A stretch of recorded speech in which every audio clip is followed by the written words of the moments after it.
Hello, I'm Ollie and this is Criminally, where I talk about crime, pulp, horror, that kind of thing. Today, slightly later than usual, it's my weekly wrap-up.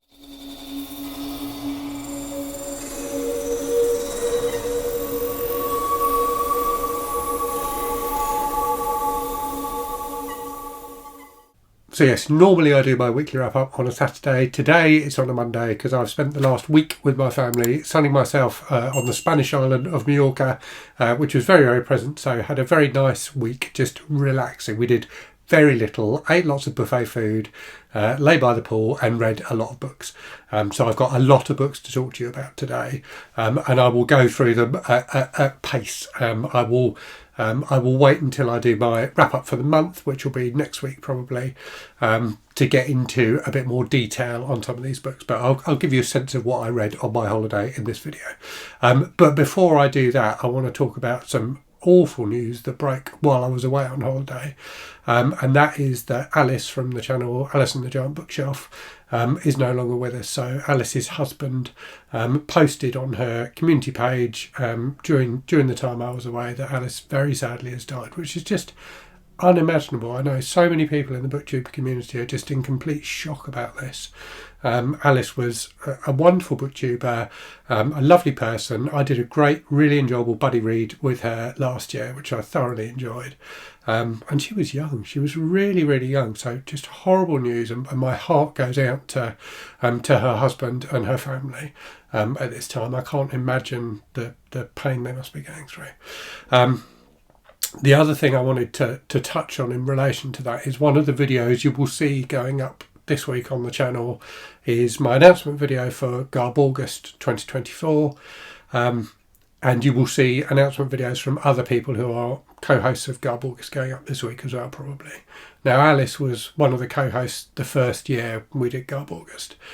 I filmed my announcement video already, as have some of the other people. We are discussing as a group what we can do this year to remember Alice and pay tribute to her. So you may see some changes, basically, probably to the bingo card for Garb August this year, so that we can all remember Alice. But yeah, horrible news. And yeah, really, my heart goes out to anyone who was close to her who's affected by it. Right, let me move on then and talk about what I read while I was away. So I've got a lot of books to talk about today. So as I said, I will go through them at pace. So when I filmed my last weekly wrap-up video, I think I was reading The Watchers by Jon Steele, so I finished that before going on holiday, and it was okay. It wasn't perfect, but it was a fun enough read. So a kind of mix of kind of thriller and supernatural horror. Some interesting only 3 central characters who are all interesting and fun to read. But yeah, it didn't quite work overall for me. So it's the first in this series, but I won't be continuing with that series. But yeah, that was our read for the Criminally Book Club in June. July's read, which you may have seen if you watched my July TBR video, is Recursion by Blake Crouch. After that then, for June on the Range, I read The Chisolms by Evan Hunter, my favourite author of all time. Definitely not my favourite Evan Hunter book of all time, but it was okay. So this is a western about a family going off, setting off across America to the west, to I can't remember what they were going to do there, set up a farm or something. So it was interesting. It's an interesting subject, and it was interesting reading about the Old West, but it not feeling like a Western, if that makes sense. So, there weren't loads of gunfights and things like that. It was more just about this family and their relationships and their struggles trying to get across America. But yeah, not Evan Hunter's best book. So I finished that one on the plane over to Mallorca. After that I read the second of the Spenser books by Robert B. Parker. So I read the first one of those, the Godwolf manuscript, when I was on holiday in Cyprus last year. So I thought I'd read one when I was on holiday this year. So this is God Save the Child. This was good, like a really solid 70s mystery novel. Spenser is Spenser. I always get the names wrong up. Spenser is a really enjoyable central character. In this one, he's investigating the disappearance of a teenage boy. And it was really good. I liked the way it turned out, and it ended up being an interesting reflection on the family at the centre of it. So it was interesting about that kind of family dynamic. So a really good detective novel. After that, unusually for me, some non-fiction. So this is a book my daughter read that she was really impressed by, so I thought I'd read that while I was on holiday as well. That's The People's Republic of Walmart by Leigh Phillips and Michal Rozworski. So this is kind of a socialist economics book about planning, so about how this kind of central planning that existed in the Soviet Union is actually very similar to the way that big companies like Walmart operate. So it was interesting. I found it a bit tough to read when it was talking about like economic theory and stuff like that, if I'm honest, but when they then reflected on big companies and you got anecdotes about like how Walmart works and how Amazon works, it kind of came to life a bit. So yeah, an interesting book, not perfect, but interesting. After that, I read an airplane disaster book. So I always quite like to read one of those when I'm going to be flying. So I read Drowning by TJ Newman. So I read TJ Newman's first book, which I've now forgotten the name of. I think it was called Falling. A couple of years ago, and really didn't like it, but I had this one as well, so I thought I'd give it a try. It was okay. I liked it more than her first book. Her first book I found was kind of bogged down with kind of jingoism and things like that. This book didn't have those problems, but it wasn't nearly as fun as the concept sounds. So it's about a plane crashes in the ocean, and actually some of the people manage to get out, but the rest of them are trapped in the fuselage of the plane, which sinks like 60 metres down and is teetering on the edge of a cliff, and like divers have to go down and rescue them. So it was okay, but it didn't really grip me. The stuff that I thought was really good in this, though, was there's some stuff early on with a stewardess who like goes into, like, if you'll pardon the pun, autopilot when the crash happens, and is just remembering her training and trying to like get people out of the plane. And that section I thought worked really, really well. And TJ Newman is or was an airline stewardess. So I think that, that part of her background served her well in that part of the book. But yeah, overall, not a great read. I also read a couple of Goosebumps books while I was away. So the first of those was The Cuckoo Clock of Doom by R.L. Stine, which is kind of a time travelling one where this kid gets it, or his dad gets this cuckoo clock, and it kind of sends him back in time.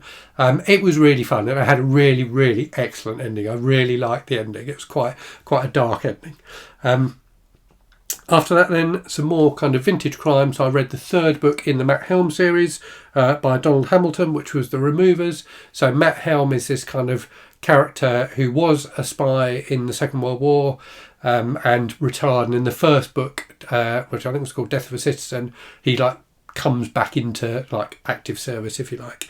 In this book, he's trying to protect his ex-wife and his kids from like a threat. Basically, it was a really enjoyable, solid thriller. Had some good characters. I enjoyed that one. After that, some indie horror that was sent to me by the author, which I really, really enjoyed. So this is a book called Bsalt Raccoon. The author is DJ James. So one of the many books that there seem to be at the moment that rip off Cocaine Bear. This one is about a raccoon that's been fed bath salts. Bath salts, if you don't know, is what we in the UK I think call monkey dust. So like a kind of nasty chemical drug, basically, that has a reputation for sending people nuts, and it certainly sends the raccoon in this book nuts. Very gory, very over the top, very, very silly, and just gets increasingly silly as the book goes on. But I really enjoyed it a lot. After that, I read a Doctor Who book. So I read Doctor Who: The Crimson Horror by Mark Gatiss. So this is one of the Matt Smith stories. So Mark Gatiss, who's a writer and actor and comedian, wrote the screenplay for the TV version of it, and he's done a novelisation as well. It was okay. There was it's set in kind of Victorian times, and there was some enjoyable kind of Victoriana in it, but I didn't love it. I quite like the episode it's based on, but I just didn't think it worked brilliantly as a book. After that, I decided I should probably read some more westerns, so I read a couple of things for June on the Range. those were both so both collections of short stories by the same author. The author is Edward A. Grainger, albeit that is a pseudonym, and I forget the guy's real name, David something, but he's the publisher of a magazine, the editor of a magazine called Beat to a Pulp. So these were two series about, or two books of short stories about these characters called Cash Laramie and Gideon Miles. They were really fun. I really enjoyed both of them. They're like short, pulpy, enjoyable westerns, but not bogged down with some of the like problematic content you get in older westerns. So an interesting central duo.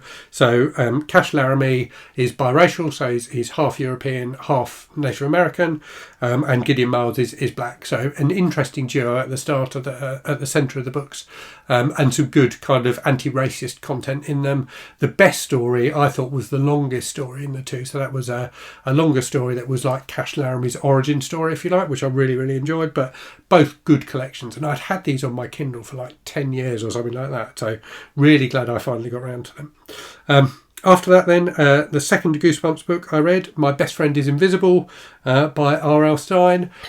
So again, like fun, enjoyable, middle grade horror. Again, had a really, really good twist at the end, had a double twist at the end, which I thoroughly enjoyed. So yeah, that was a fun one. And then read one of the Doc Savage books, so the seventh in the Doc Savage books. This was The Monsters by Kenneth Robeson, albeit Kenneth Robeson is a house name.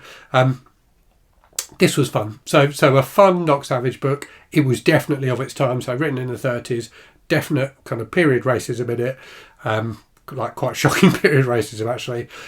But the actual story was quite fun. The plot was stronger than some of the Doc Savage books. Had a really cool female lion tamer character who was a lot of fun to read, and some good action. What there was less of in this book, which has been in the previous Doc Savage books I've read, is this kind of adulation of Doc Savage. So you get like whole paragraphs just about how fantastic Doc Savage is, which are a bit weird but quite funny. You didn't get any of that in this one, which I quite missed. And then finally another Western, Deadman's Crossing by Joe R. Lansdale. Joe R. Lansdale's an author I really, really like. I didn't think this was the best thing I've read by him. I definitely prefer the Happen Leonard books. But this was interesting and fun. So it's a collection of 4 short stories about this kind of priest, occult detective style character in the Old West. So lots of monsters, lots of gunslinging, things like that. So a fun time. But yeah, I think Lansdale is best when he's got characters he can really sink his teeth into. I think he does that really, really well in the Happen Leonard books. I think he does it really well in his other Western, The Thicket, but he didn't do it as well in this. So it was fun, but not fantastic. And then I'm currently reading, as we move into July, so a book that wasn't on my July TBR, but I thought I would read it, in memory of Alice. So Alice was a huge fan of Hercule Poirot and Agatha Christie, so I'm reading the first Poirot book, The Mysterious Affair at Styles, which I haven't read. So I've read a few of the Poirot books over the years, but not this one. So yeah, reading that one to remember Alice. Just started it last night, but yeah, enjoying it a lot so far. So that's what I have read in terms of what's on the channel and what's coming on the channel then. So in the last week and a bit, I think, since I last filmed, you've had the announcement video, or not even an announcement video, an update video on the Garbology, so the short story collection of trashy fiction, which Troy Tredup is publishing to celebrate Garb August this year. You've had a book haul video from me, which went up on Saturday in the slot the weekly wrap-up usually goes up in. You've had my review of Hawk Mountain by Conor Habib, which I really liked at the start and then liked less and less as the book went on. You've had my TBR for July, including the books I'm going to be reading for Giallo July, this fantastic readathon and watchathon hosted by some great booktube channels. And you've had my review of the Books Go Colour 7, a new kind of colour e-ink device which I've been reading on and really, really like. And then in the week ahead, just a couple of things until we get to my next weekly wrap-up on Saturday. So you've got me answering viewers' questions on the Books Go Colour 7 even, and my announcement for Garb August, which I've mentioned already. So yes, that's what you can see on the channel and what's been on the channel in the last week and a bit. Anyway, I will leave it there and say, as always, thanks very much for watching. I hope you're safe and well out there. Hope you're reading good stuff, and I'll speak to you again very soon. Cheerio.